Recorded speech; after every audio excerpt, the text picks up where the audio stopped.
All right. Well, good morning, everybody, and good afternoon, depending upon if you're on the East or West Coast. We're happy to have this HR employee best policies practices during these trying times. We'd like to start off today. Many of you know that we've been dealing with the SBA and these PPP loans. So we've got David Stull here to give us a brief little update on what's going on. And so, David, let's turn the time over to you, and then we'll just dive right into our HR issues. I don't see him in here yet, Susan. Shoot.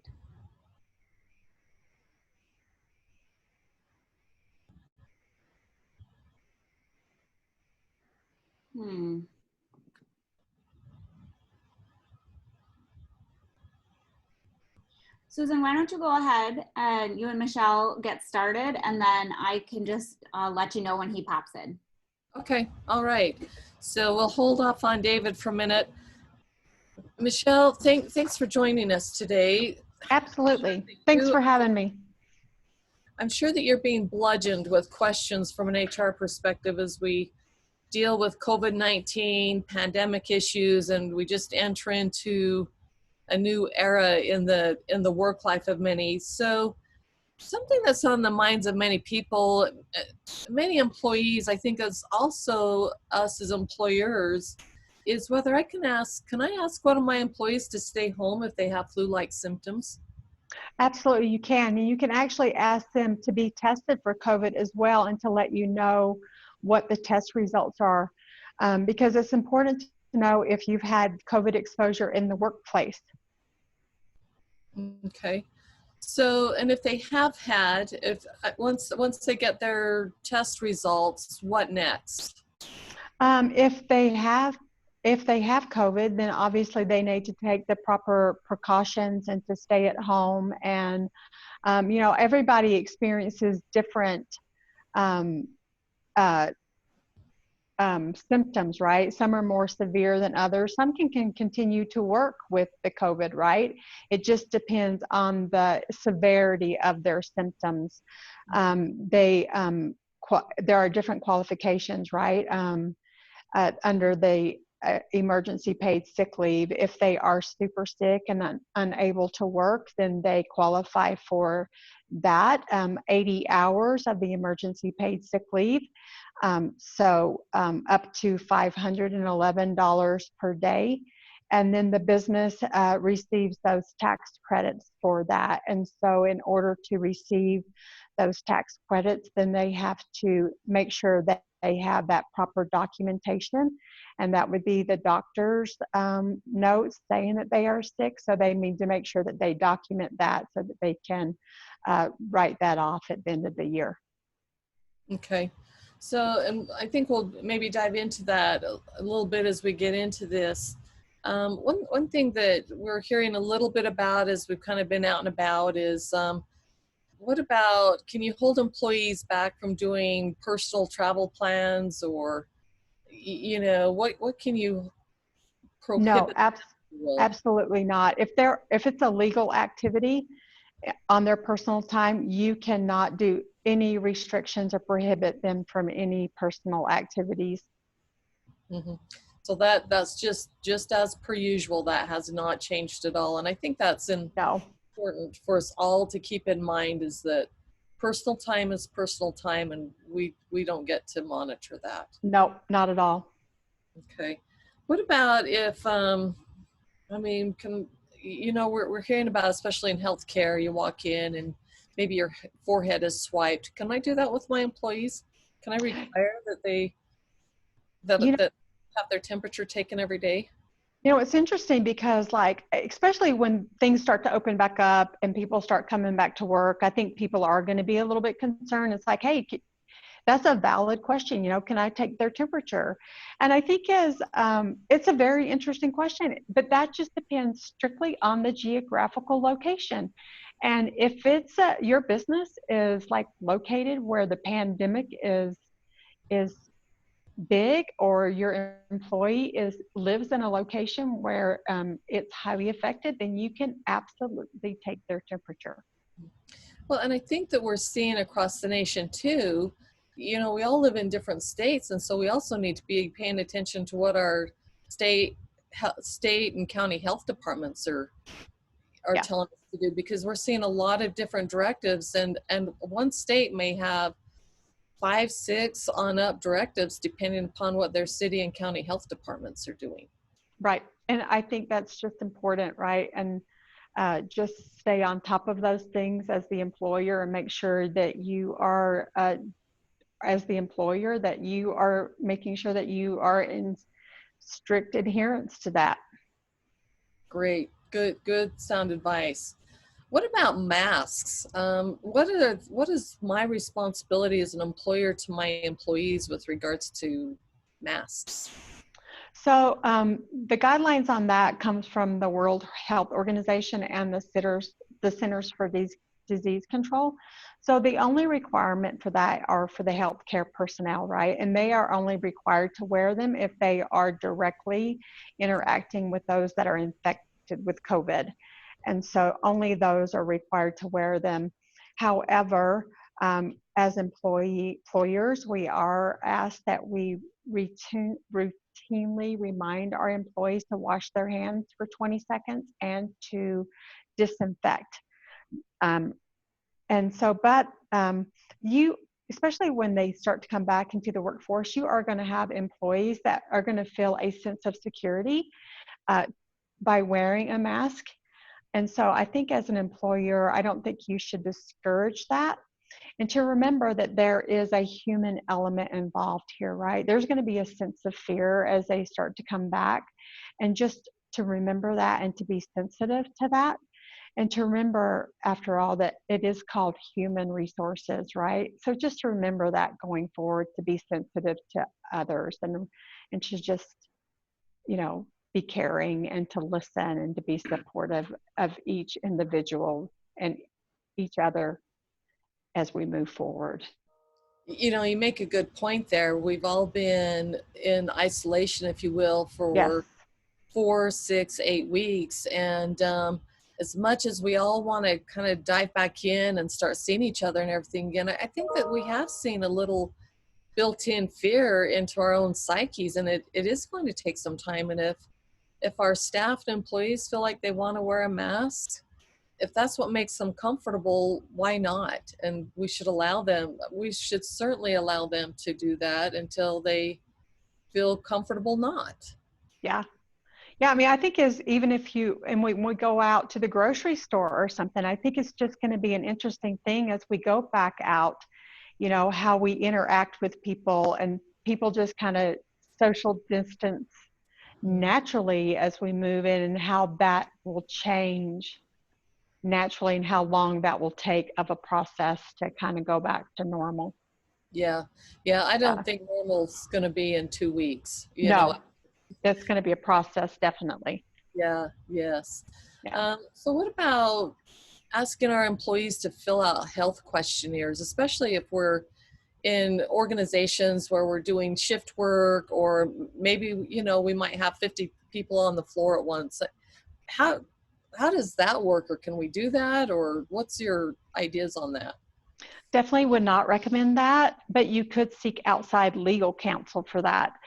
Just remember to be cognizant anytime you ask an employee to fill out a questionnaire in regards to their health, that it is may look like it's a questionnaire for a test for employment. And then also it could give rise to an ADA violation as well. Mm-hmm. And we certainly need to keep those in mind, just as an everyday concern anyway. Yes. Yeah. Absolutely. You definitely don't want to be throwing up any red flags, right? There's enough concerns out there normally, right? Right. We don't need to be creating them. No, absolutely not. No. So we're starting to see and hear this a lot as more and more states are taking on some testing, or as we start to kind of open up the communities a little more. What do you do if, let's say I come in your office and I say, Michelle, you know what? I think I may have been exposed to COVID. What do we do? Okay. So, first of all, you need to make sure that you let your employees know that there may have been an exposure to the COVID-19 in the office and that you want to have your employees tested. And so, but you can also just direct that communication to certain employees. For instance, if it's just to a certain shift in a certain building, right? I mean, if it's the second shift in building 3, you can just direct the communication to that certain group of employees. Mhm. Okay. Because you don't want to have a HIPAA violation, right? I mean, you can't just say, hey, so Sue, came to me and said, hey, I may have been exposed, right? You got to make sure that you stay within certain parameters there. Right. And that may even mean contacting your own health department, Right. with the employee, of course, and so that they can do that due diligence and that work from there. Right. Yeah, you just want to make sure that you stay with all the laws and regulations as well, but you also want to make sure that you protect all of your employees and not just, the one employee that may have been exposed. Right, right. So let's say that this employee does have COVID or even, any other employees. I think that we're seeing other illnesses maybe come about just due to some of the anxiety that we're experiencing. So what do you do if an employee gets sick, but they don't have any more PTO hours available to take? So with the emergency paid sick leave, which falls under the Family First Corona Response Act, there is that additional 80 hours. And so they would qualify for that. And so actually, just make sure that they understand that. And I think that will relieve some of that anxiety that goes with that. Mhm.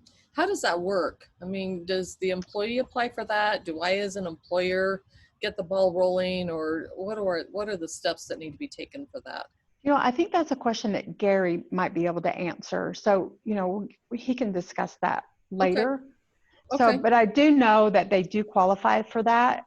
Mhm. All employees that have COVID-19 will qualify for that. And then so they know that they have it. If they have COVID-19, they do qualify for that. Every employee does. And then the employer qualifies for the tax credit for that. Okay. Right. Okay. So we'll But Gary. and there's forms that they have to fill out. I do know that there's definitely some forms that have to be taken that they have to fill out. Okay, great. So we'll sideline that for a minute till we get to Okay. Gary. So, what are the qualifications? I mean, I'm understanding that 10 days or a couple different levels of pay. Right. So there are 2 different levels of pay and qualifications. And so there are 6 qualifications that are broken down into three into sets of 3.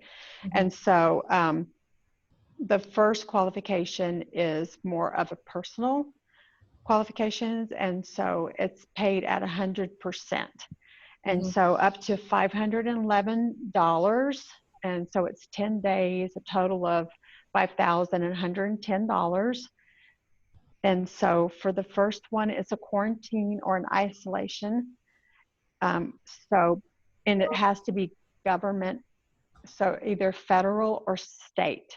Okay, but this is not like a shelter in place or a stay at home, right? So this is actually a quarantine or a isolation order by the government. Or if your healthcare provider has quarantined you or advised you to self-quarantine, or you're experiencing symptoms and you have been advised and waiting for a diagnosis. So under those circumstances, you qualify for the 100% pay. Okay. So then you go into the next area, which you get 2/3 of your pay up to $200 a day for 10 days, or a total of $2,000. So this is if you are caring for someone who is sick, or you are caring for a child whose daycare or school is closed or unavailable, or if there is another the Secretary of Health and Human Services has a singular condition that they have set. So under those circumstances, you get 2/3 pay. Okay. Okay. So they've So got that is what they call the emergency paid sick leave. and everybody can qualify for that. Yeah, under those conditions. Yes, yes, Yeah. and that's important that we keep that in mind. So you just can't on a Yeah. whim go, okay. Yeah, and it's only COVID related, right? I mean, so this is not, the flu or anything else. This is only for the COVID-19. Okay. So what if, we have employees that qualify for this, but we've already paid them out their 80 hours PTO of sick pay for the year prior to this? Does this mean that then as an employer, I would have to pay them another 80 hours? Absolutely. You you can't meet the requirements of a law before it goes into effect. But you do need to keep in mind that you are eligible for 100% of the EPSL taken. Okay. But just like we said, you have to make sure that you keep the documentation in order to be eligible to qualify for the tax credit. Like we said, the doctor's notes, the diagnosis, or the required quarantine. Okay. Okay. So kind of moving into a little different sector. So we're going through this, business is struggling a little bit, and I've decided as an employer I need to reduce my employees' hours. Can they use PTO that they've already earned to offset, maybe they've gone from 40 hours a week down to 30 hours. Can they opt to use some of their PTO to make up that 40 hours? They cannot. So PTO and vacation time is only to be used for scheduled hours. And so just like you said, so you have a reduced work day from 8 to 6 hours a day. So you can only use accrued vacation or PTO to compensate for hours that are scheduled. So you're not eligible to use that time for not scheduled time. Okay. So if someone wanted to get creative, then they would have to come into my office and say, hey, I want to take 2 hours every day next week of PTO. I mean, no. They can't No, but they can apply for unemployment to make up for the time difference. Yeah. And that's especially if they're furloughed, correct? Absolutely. Yeah. But they can also see if they can be, I mean, it's up to the unemployment department, right, to see if they qualify. But under some circumstances, for reduced, they can sometimes qualify for unemployment. But that is up to the unemployment department, and they will determine the amount and the duration of the award for that. Okay. So if I have to furlough my employees, they can't use they wouldn't be able to use PTO either then? No. Okay.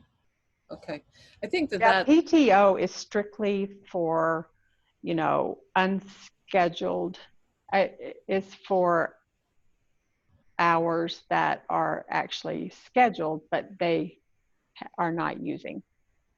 Okay. Does that make sense? Yeah. And I think that can be that gets kind of confusing. Yes. For employees and employers, and especially during this time period where we're reducing hours, we're instituting furlough conditions and all that kind of stuff, and then we're trying to navigate the PPP.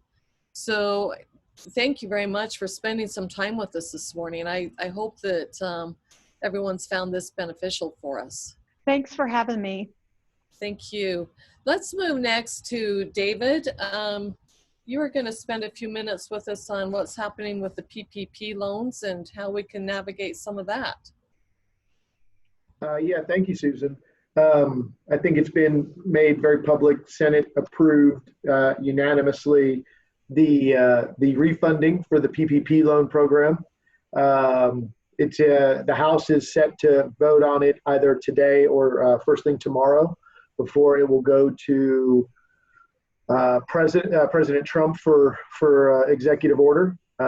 So we're expecting that to happen. We're not seeing any slowdown or anticipation of that being delayed or derailed at the moment. And so if you are on this call and you made an application for a PPP loan through your bank in the first round but did not get it executed on, what I would be suggesting for you to do at this moment is wear out your bank and wear out your banker. Feverishly call and make sure that you know where you stand in the process. I can tell you what we've been doing here at Hillcrest and our family of brands is around. We had roughly about 600 applications of the 2,000 we took that we did not get through the process the first go round. We did deploy nearly 330 million to over 1,400 businesses, affecting 32,000 jobs.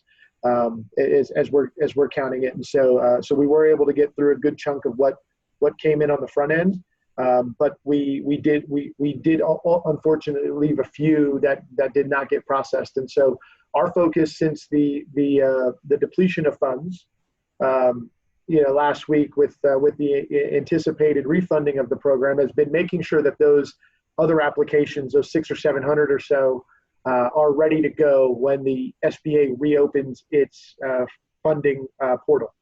And so we've been working with those borrowers, getting them ready so that we can affect as many of those that have made an application with us.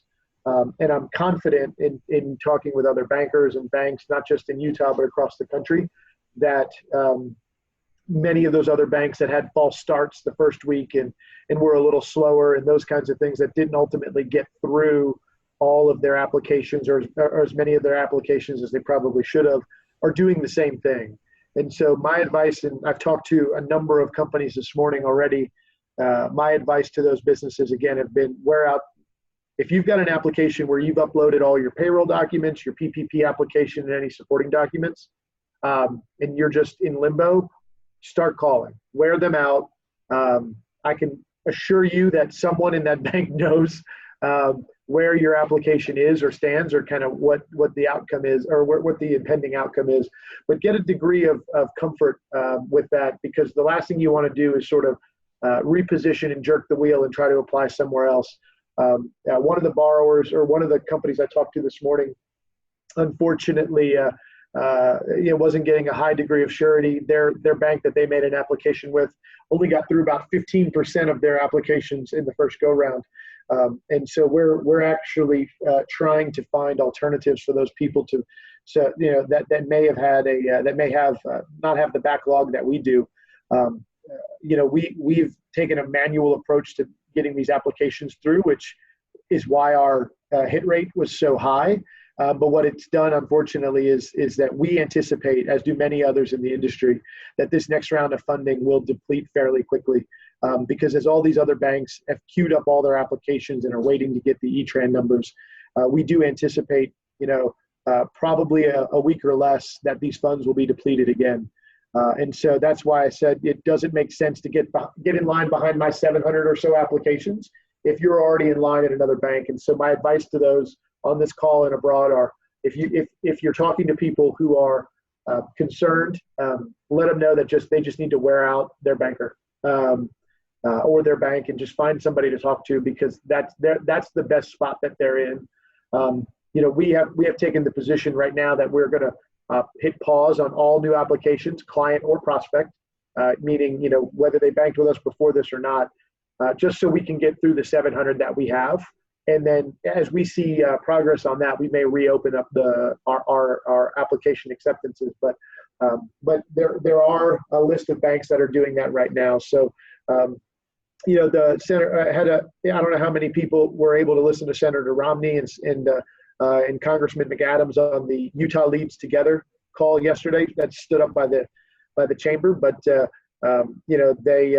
shed a little light on the program and the refunding and some set asides. The EIDL loan is going to be refunded. The EIDL, the Economic Injury Disaster Loan Program, is being refunded somewhere in the $50 billion range. And so for many of those companies that maybe don't payroll isn't their key concern, but other operating expenses and such, may factor into their decision. The EIDL loan program will be refunded, and so there'll be availability there. My bigger concern is just sort of the broader SBA program.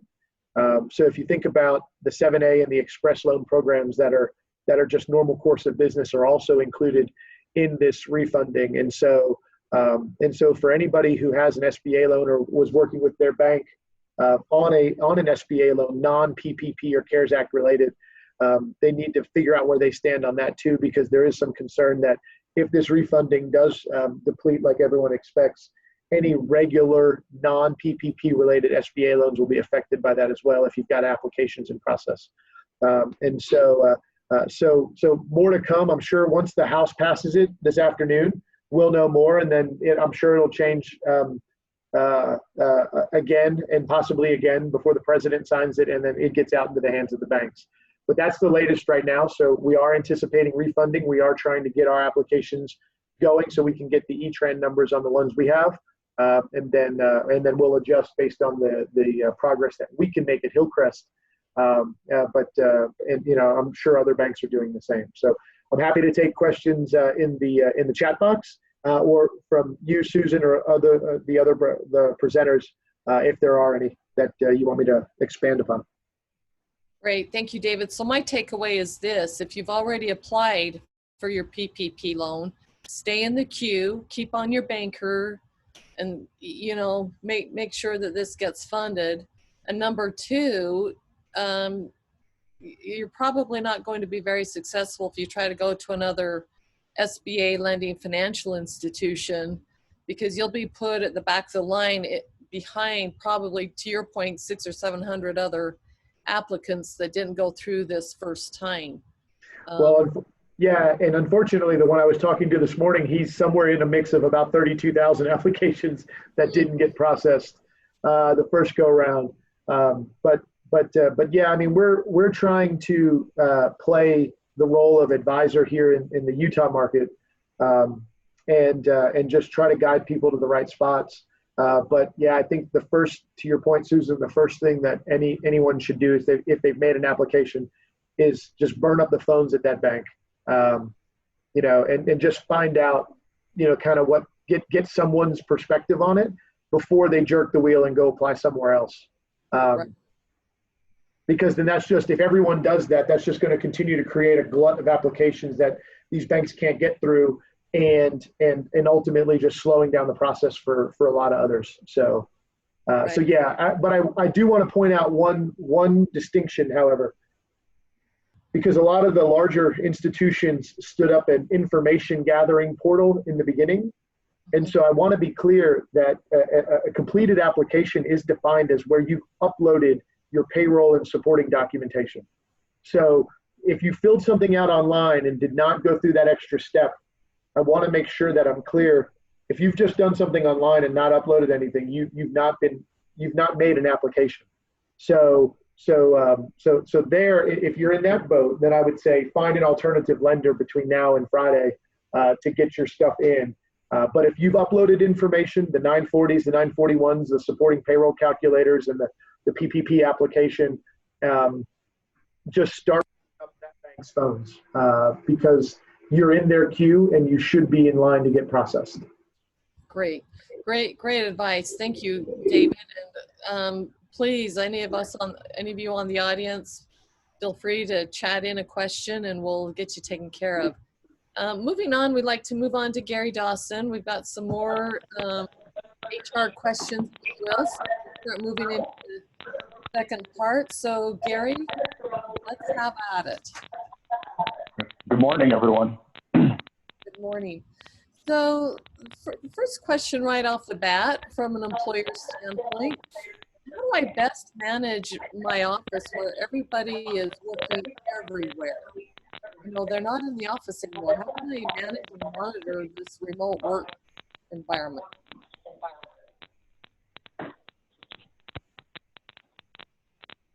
So that's a great question. And, something that, all of our clients at Insperity have been asking us as well. And what you really need to look at, I think, in terms of how you manage your employees is, what tends to happen a lot of times, and this isn't, I don't want to make a blanket characterization, but a lot of employees tend to work more than the normal hours. I think we've all are guilty of that, of working extended hours because, the computer's in front of us. It's easy to be able to jump on and to, answer questions throughout the day and even into the evening. And I think really what it's about is being able to find that balance, because what you really want to make sure that you're doing is you're not burning out your employees during this time. Now, if you are a company that has already had a remote workforce, then this is probably already something easier for you to be able to manage. But what we have found and what we have recommended to our clients is making sure that you let your employees know to take breaks, to make sure that they're taking lunch, and to make sure that they are, in fact, taking care of themselves. Because what we really want to try to avoid is that kind of burnout that you may be seeing for those employees that feel like they need to be on, from sunrise to sunset every day, or to be working hours. Now, I know that there's different operational needs that may require them to work, flexible hours, but I think you need to take all that into consideration. And in terms of monitoring, I think it really depends on the type of business you are. If you're a sales organization and you have a CRM or any kind of platform that can track, client calls, client prospect calls, then it's definitely something that you can utilize.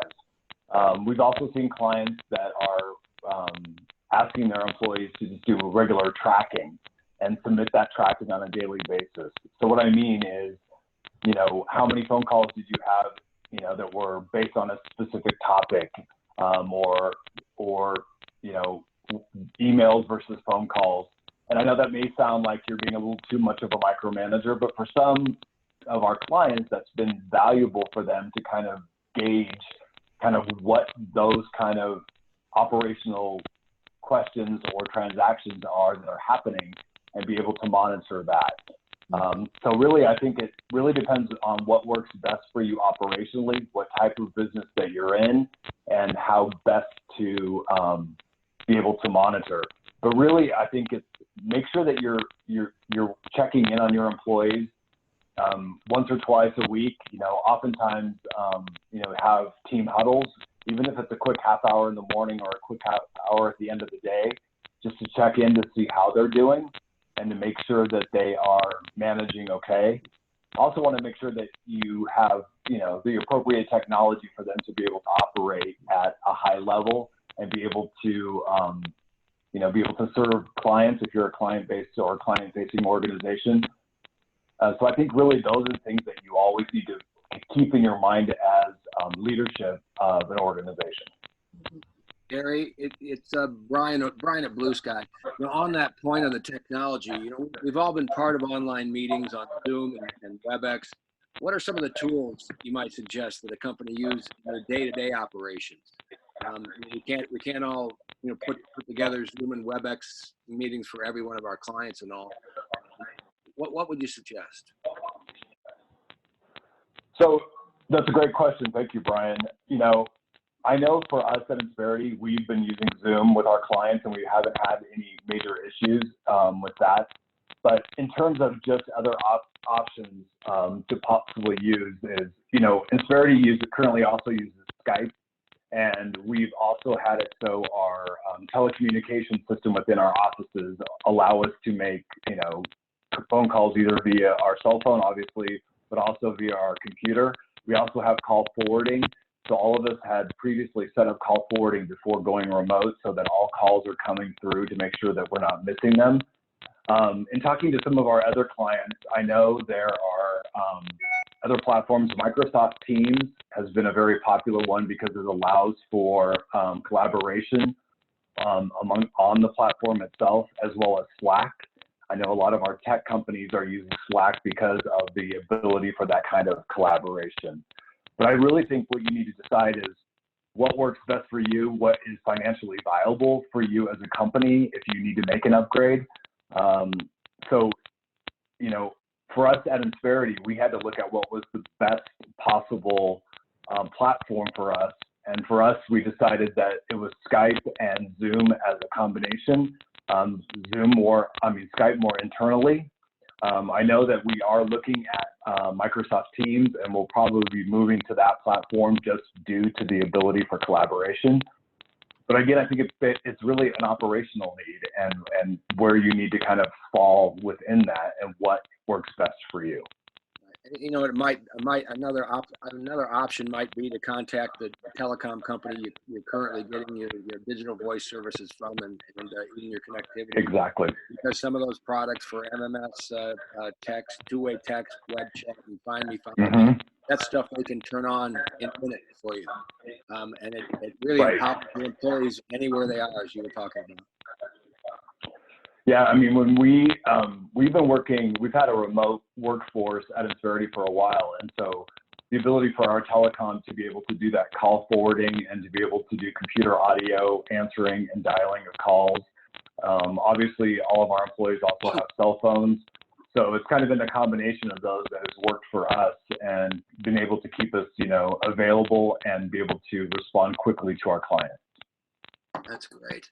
I think some of us have seen the funny online meetings, where the employee stands up and he's in his underwear, or he doesn't know he's on and all, or the guy, or one of your employees, shows up for a client meeting and he's unshaved for 3 days and he's in a t-shirt and such. I mean, where do you draw the line at dress codes for video online meetings? I mean, this is kind of new for a lot of guys, and you don't want to insult your employees, but where do you draw the line? So great question too, because I know I've been on some meetings with some funky backgrounds and some people that definitely, like as you mentioned, maybe not have shaved for a few days. But what we are have recommended to our clients is if you have in your policy handbook a dress code, then you need to go ahead and kind of maybe augment that for online. And what I mean by that is, you set a standard for internal meetings, meaning maybe it's more casual dress, but obviously anything client facing, you go back to, business casual or whatever dress code that you currently have in place. And that just becomes the standard. And so, if it looks like you want to do any kind of amendment to maybe a dress code that you currently have in your employee handbook, then go ahead and make that change. But what we would recommend is that make sure that is, acknowledged by all employees while they're working remote. So that could be as simple as, making that change to the policy, sending it out and having all the employees acknowledge that they know that while client facing, they need to make sure they're dressing business professional, business casual, whatever you have set for a dress code. And then really you can decide, for those internal meetings, if, just regular casual is okay, or if you want to keep even your internal meetings at business casual. So really that's up to the employer about what kind of standard they want to set, and just to kind of, continue to build off of whatever dress code you have already set in place. That makes a lot of sense. So as we, hopefully here in the very near future, everyone gets to start to return back to the office and such. I mean, I think the workspace is going to have to change. I mean, what do you think it's going to look like? I mean, like desk spacing, cleaning, who's responsible for cleaning, that sort of thing. I mean, I know that sounds kind of like a simple question, but probably something to be addressed. Would the employer take control of all that? Should that, empower the employees to take care of their workspace? What do you think? I think one of the things that would be really smart for all organizations to do is to put together even like a task force about, as we start to begin this new normal and we begin to slowly start to stagger openings, what that's going to look like and what the responsibility is going to fall on. So I think first thing you need to do is look at your office space and decide, do we have enough social distancing in place between cubicles? Are we going to stagger our employees as for certain days of the week? I mean, for Colorado, what the governor has just said is, as of next week, businesses can start 50% capacity. So meaning that they can have up to 50% of their workforce back in the office, but not at a at 100% capacity. So you need to think about how many employees you want to have in to allow for that social distancing. I think also you need to consider how employees are going to want to come back to work. You're going to have what we call early adopters, those ones that are probably so excited to come back that they're ready day one. Then you're going to have those other employees who are not going to feel as comfortable with that, and you're going to have to take that into consideration. And I think that's where empathy is going to really play a big part in this. Are they not comfortable being back in the workspace? What does that look like for them in terms of their family and the family dynamics that they have? In terms of the office itself, I think you need to look at daily cleaning as the disinfectant of each cubicle on a daily basis that the employee will be responsible for.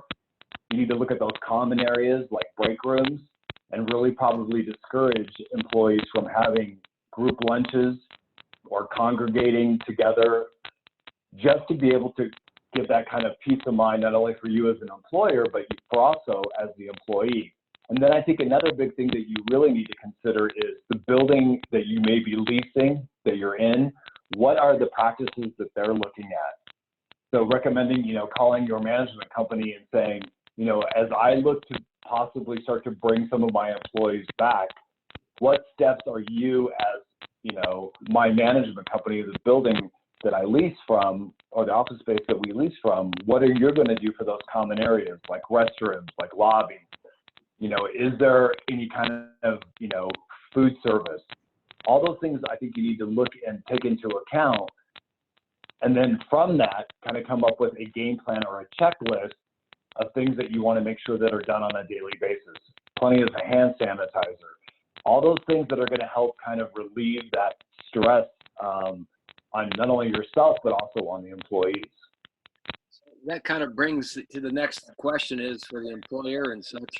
I think at some point here, there's a liability issue. Who's responsible for what? Someone who gets sick, might say, hey, you know what? Someone was negligent because it should have been clean or blah, blah, blah. We know that's all coming. Do you address that with your insurance guy? What's the best way to go? What do you think? Right. And I also would say, first of all, talk to your insurance about any kind of liability or exposure that you may experience due to this.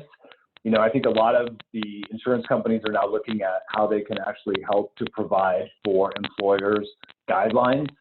And then also really just follow CDC guidelines and your local, state and local guidelines. That I know Colorado is coming out with very specific guidelines for employers to use with their employees as we begin this slow, staggered kind of reopening. So I would recommend, looking at those CDC guidelines, going to your state and local websites and seeing what kind of guidance they are suggesting or even, mandating in this kind of slow reopening that we're starting to see across the country. I really think what it comes down to is, putting all those best practices into place to make sure that it's kind of a partnership between the employees as well as the employer to make sure that the employees are feeling safe and that you as an employer are feeling like that you're doing everything in your power to make sure that the workspace is cleaned on a daily basis, disinfected, and that you're limiting those congregations or those crowds. But to your point, I think really, look at your insurance company, talk to them, talk about what your game plan is, and see if that exposes you to any liability. Yeah. Because I think it's still an unknown. This is all new territory, so I think we're all going to be finding this out as it kind of rolls out. Excuse me. Yeah. It's a huge challenge. And one of them is job security. On a psychological level and on a financial level. Several layers to the issue. As a business owner or manager, you got to weigh the ethical issue of employees' needs against keeping the doors open, essentially. What if we're still, being challenged, in 3 or 4 months like now? How do you weigh that, that ethical? I know that's a hard question, but what are you telling people? Right. In talking to our clients, we're telling them to err on the side of the most caution. You know, one of the things, the guidelines that was set for Colorado in our latest update by the governor was his preference is to continue telecommuting. Even though they're going to allow businesses to open up to a 50% capacity, he is highly encouraging to continue, at least in the near future, that telecommuting. So I think, you know, I would always say to err on the side of caution and to make sure that you are doing everything you can to keep your employees safe. And also, you know, if this continues to extend out, you know, what is that going to look like? Are we comfortable with staying as a telecommute workforce for the foreseeable future? Maybe that goes into the fall. Are we prepared for that? And are we ready for that? Do we have the technology? You know, we talked about anything that needs to be upgraded with your current phone system, looking at all those different options and making sure that you are doing what's best for your employees. Because I will tell you what it will do is it will show to your employees your care and your concern and your empathy for their situation. And they're going to feel much better about not trying to look maybe for another job if they feel like the company that I'm currently working for is not taking care of me. I can go work at, you know, company B and they already have the great, they're telecommuting 100% and they plan to stay that way for the foreseeable future. And for me, I have to go back into the office at my current job. So what do I feel safer with? I also think you need to also consider what this will do family-wise and being cognizant of each employee's specific situation. With you know, kids being out of school to the end of to the end of the year in terms of schools not being open, what does that look like? You know, if they have family members that they're taking care of, if they're at a high risk themselves, all those things are things that you need to sit down as a leadership team and really talk about and look at. And I would also encourage to seek feedback from your employees. And you know, some employers will be like, I don't want to open that Pandora box. But what you also want to do is make sure that you are cognizant and understanding of really what they're going through. And then I think we're just going to have to watch as we see, we start to stagger these openings and as we start to kind of ramp back up business-wise, you know, are we going to see another outbreak? Are we going to see a second wave? And always being on top of that and staying, you know, really in tune with your local, you know, county, state guidelines if we have to go back into a shelter in place. So that kind of brings me to the next question. You'd mentioned you know people saying, well, maybe I don't want to stay here because I have to go to the office, or maybe you know that financially this company does, you know, how long can they last and pay me and such. You know, I mean, you know, a lot of small and medium-sized companies have to compete with the, you know, larger, well-heeled companies for higher quality employees. And what are some of the ways to protect your key employees now? I mean, you know, in the case of furloughing and such, or if you don't really have, you know, the financial, you know, the money to pay some of your employees, but you need to keep them because they're, you know, they're a key element of your company. What are some of the ways that you guys are suggesting to, you know, hang on to some of these guys? That's a really great question. I think it's one that's going to become very much in the forefront as we start to move forward. So you can do things like, you know, if you're a publicly traded company and you can do, you know, stock options in lieu of pay, absolutely, we've recommended doing deferred salaries or even bonuses, stay bonuses. And what I mean by that is for those employees that decide to stay throughout this and are committed to being part of the company moving forward, is maybe an end of the year bonus, if that is something that is financially viable for you as a company. But I also think it really has to do with culture too, right? What do you have in place? What protections do you have in place? What have you done? And have you thought of all of the different angles for your employees to make them feel comfortable coming back? I also think, you know, small things that you can do to show your gratitude or your appreciation. What I mean by that is giving you know, employees a lot of flexibility in terms of if they're homeschooling their kids or if they're doing any kind of home daycare, is showing that willingness to be flexible at this time. That's going to go a long way in setting up an employee's willingness to want to stay with you as a company.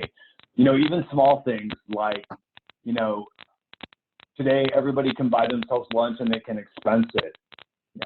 Little things like that are going to show, even though it's a small gesture, cumulatively over this period is going to show, you know what, this company has been really is taking good care of me. They've gone above and beyond to make sure that they are practicing, all of the guidelines required for for being in the office. But I think really what it's going to come down to is your ability to show the care that you have for them and to show their value. And that's going to be in your ability to pivot, be flexible, and to understand what they're going through. And I think that's where, empathy and understanding is going to play a key role. And, it may not always be comfortable on the leadership side, but if you're looking to keep key employees for the long term, I think you're going to have to be open to that. Yeah. I've got one last question for you. I mean, and I really appreciate your answers. Have been really fantastic. I think it's a key consideration in today in all these companies. Everyone's kind of a little worried about everyone's mental health.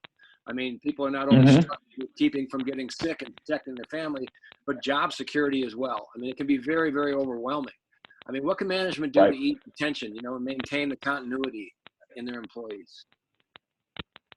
I think one thing is another great question, which again is going to be on the forefront, is not only making sure that you're checking in with your employees and making sure you're giving them, if you can tell by talking to employees and that constant contact with them that you're starting to see burnout or you're starting to see some, stress, mental stress, financial stress that they may be feeling because maybe a partner or a spouse is not working, is being able to give them the flexibility to have and take that time off that they need to kind of recoup. And what I mean by that is, if they need to take a mental health day when they can just step away for one day and you can provide coverage for them, that will go a long way. Another thing is if you're an employer that has access to employee assistance programs, a lot of those offer free mental health counseling. And, especially for those employees that are experiencing anxiety, burnout, stress, that they have that ability to be able to use that service. If you don't have that service, Gary, would you recommend that a company might do somewhat like we're doing today with their employees and having a psychologist on to, answer questions? Yeah. Yeah, and that's where I was going to go next, was also, is looking at having, those kind of open sessions where employers and employees can get together and have somebody from the mental health profession be able to answer questions for them. What else I was going to add is oftentimes a lot of our health insurance carriers have a wellness program or have wellness options for employees. So if you're not currently taking advantage of that, I would take a look at what your current policy is and say, is there stuff that we are currently have available that we may not have needed to use in the past, but may be able to use now? And then be able to direct those employees to those resources that may be available to them already that are no additional charge, that are covered under the health care policy that you currently have as an organization. But really what I think the bottom line is, the more you're staying in contact with your employees, the more you're going to be able to gauge as a leader what their mental state is. Letting them kind of be on their own for weeks at a time would be something that I would advise, because you really want to make sure that you are staying on the pulse and you guys know your employees well enough to be able to know when something is starting to slide and look for those resources to be able to help them. Oftentimes one day off away from my computer can do a lot for me in terms of just taking a break mentally. Yeah, it's and I think on a group, maybe on a group meeting like we were talking about with a psychologist, I think it to know that somebody else in the company is having some of the same feelings you are, is you can take solace in that. I think you're not alone. Right, exactly, and I think that's what they want to hear.